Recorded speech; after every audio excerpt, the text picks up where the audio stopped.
MJ's years as a Wizard are MJ was underrated. actually really 40 good years as as a a Wizard. Wizard. Still getting buckets. People need to talk more about how good MJ was with the Wizards. No, we don't.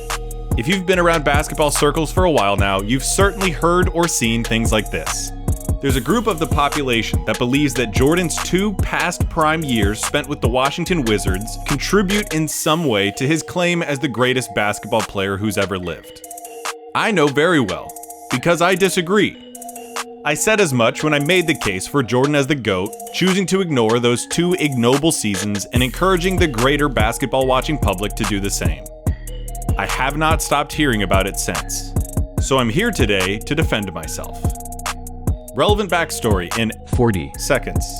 Michael Jordan retired from the Chicago Bulls for good at the end of the 1998 NBA Finals after hitting the game-winning shot at the end of Game 6 to capture Chicago's second three-peat in 8 years. In January of 2000, Jordan became a minority owner of the Washington Wizards and the team's president of basketball operations. A year later, the Wizards were still bad and ended up winning the draft lottery, taking Kwame Brown out of high school with the #1 overall pick in the 2001 NBA draft. In September of that year, Jordan returned to the NBA as a guard for the Wizards at the age of 39. He would retire for the final time following the 2002-2003 NBA season at the age of 40. So what we're looking at is 2 seasons for the Wizards when Jordan was 39 and 40. Those who fight for Jordan in these years point out that in his first year with the Wizards, Michael had them contending for the playoffs at about a .500 winning rate. His season averages of about 23 points, 5.5 rebounds, and 5 assists are remarkable for someone his age.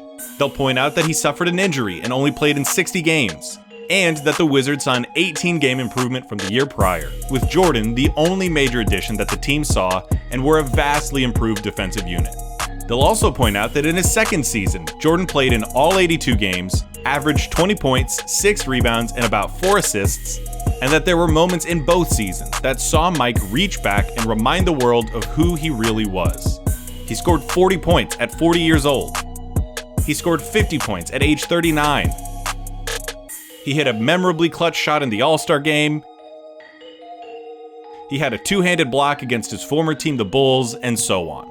There were moments in those seasons when Jordan ignited and squeezed a couple more drops out of the talents of the greatest basketball player ever.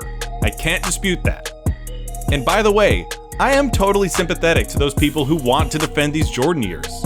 It's fucking cool to see Michael Jordan at 40 years old, still filling up the cup with turnaround jumpers and swooping layups. He's MJ, Air Jordan. It's just further proof that there was never a time when he wasn't good at basketball. But he wasn't great. And that's the point I'm trying to make. And I know that I'm about to talk shit about the GOAT, but hey, nobody made him come back. We hold every other great player to the standard of Michael Jordan. Why don't we do the same with Michael Jordan? First off, yes, he did put up stats. 40 at 40 is pretty crazy. 50 points at any age is an accomplishment. And to average a solid stat line in a professional sports league when you're pushing 40 is no easy feat. But is that what we're impressed with? Just that Michael could put up stats at an advanced age? Because that's what it seems like. There have been guys throughout basketball history who could put up stats that didn't mean anything. We can dive deeper into most of the accomplishments of Jordan's time with the Wizards and poke pretty sizable holes in them. But first, we have to thank the sponsor of today's video, Manscaped. You've heard the name. Manscaped is the best in men's below-the-waist grooming. They've got precision-engineered tools for your family jewels. Manscaped has been helping men look their best below their chest for years now, and they just came out with the newest version of their flagship product, the Lawnmower 4.0. This trimmer does what you want it to do. You're probably out there right now using the same razor that you use on your face. And if you're really careful, you might end up with something you're halfway okay with, only after some nicks and cuts. The Lawnmower 4.0 does the job you want done and helps you look the way you want to look. It's surprisingly forgiving and reduces the nicks, ingrown hairs, and grooming accidents that your poor package has become so accustomed to. And with their full line of trimmers, razors, revivers, deodorants, and toners, Manscaped has everything you need to keep the best parts of you looking their best. Go to manscaped.com and use promo code Clayton during checkout to save 20% off your entire order and get free worldwide shipping. That's manscaped.com, promo code Clayton during checkout. Unlock your confidence and always use the right tools for the job with Manscaped. Your balls will thank you. Back to poking holes. The Wizards improved by 18 games when Jordan joined the Wizards and finished a sterling 37-45 and missed the playoffs. And sure, he got injured and missed the end of the season, but even if they'd finished at the 500 rate they were winning at when he was healthy, they would have still missed the playoffs. And that was the whole point. Michael said he came back because he had an itch that needed to scratch, watching his team struggle to meet his lofty expectations. He wanted to come back, impart some wisdom, and teach the young guys how to win. Knowing what we know about Michael Jordan, we cannot be surprised that he did it this way. He's basketball Thanos. Fine. I'll do it myself.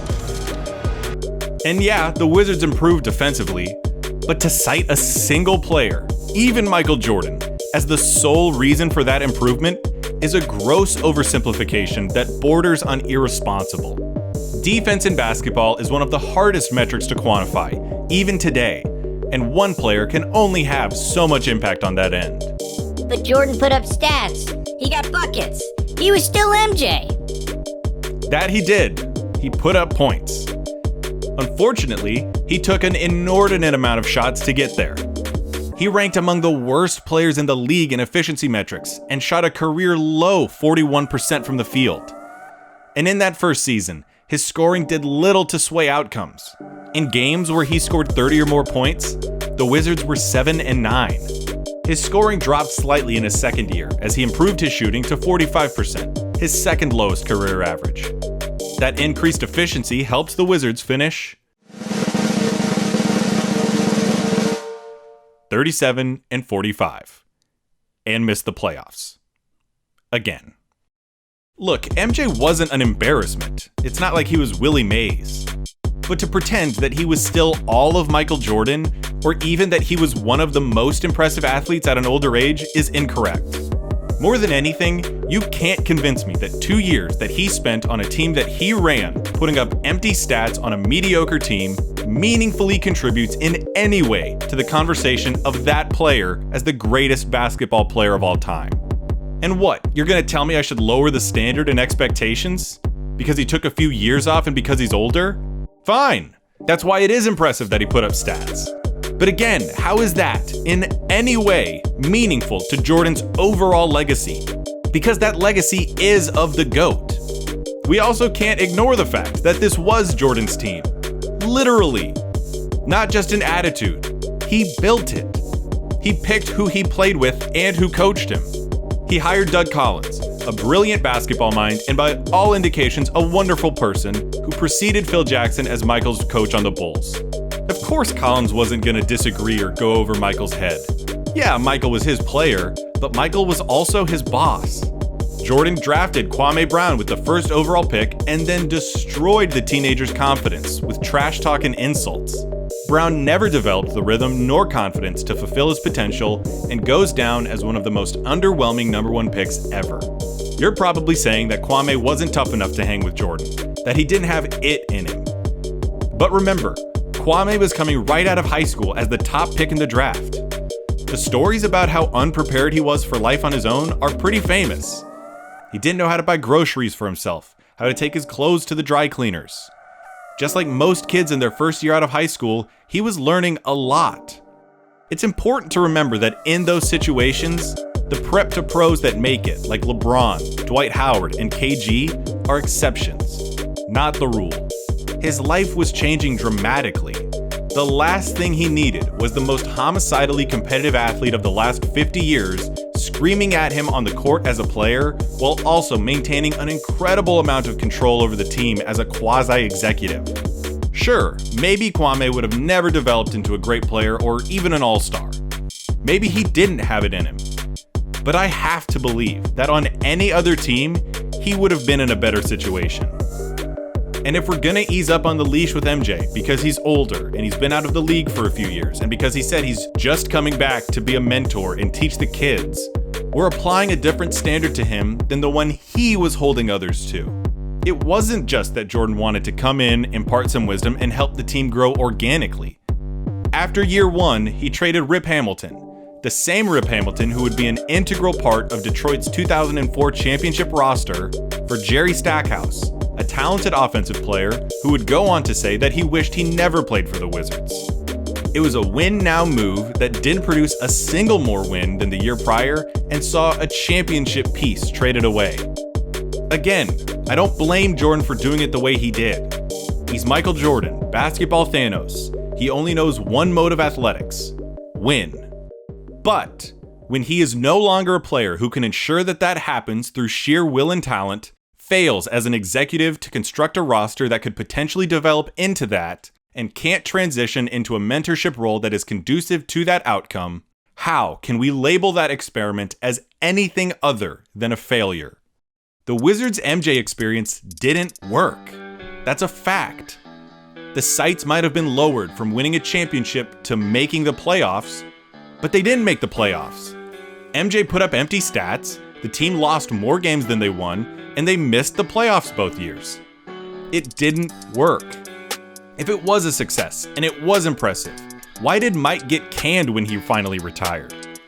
He thought he was going to go right back to being a full-time executive, but owner Abe Pollin told him to take a hike. Bad chemistry, a losing record, and organizational dysfunction that led to Jordan getting fired. Yeah, that sounds underrated to me. So again, are we just impressed that Michael could score at an old age? That he played through injury? It's fine if the answer is yes, but does that mean we have to ignore everything else? When Tim Duncan was 38, he was third-team All-NBA and an All-Defensive Team selection. Tom Brady won a Super Bowl MVP at the age of 43 and then led the league in passing yards and touchdowns at the age of 44. But both of those guys had the advantage of modern medicine, you might say. Well, in the 80s, Kareem was first-team All-NBA at age 39 and averaged 26 points in the playoffs. He averaged 19 points in the playoffs at 40 and helped the Lakers win the championship. And at 41, in a do-or-die situation in Game 6 of the Finals, the Lakers ran the play that would decide their season through him.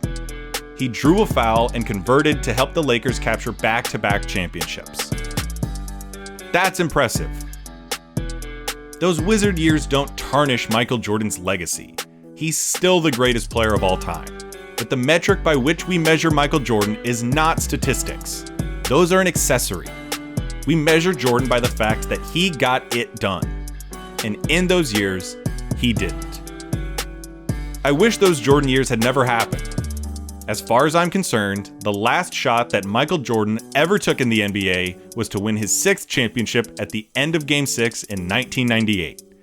One, because I like that ending much more than how his career actually ended, with Allen Iverson talking about how cool it was to play against his airness after the Sixers waxed the Wizards by 20. And two, because those 2 years with the Wizards do nothing, as far as Jordan's legacy is concerned, as the greatest basketball player who has ever lived. So, I pretend they never happened. And maybe, so should you.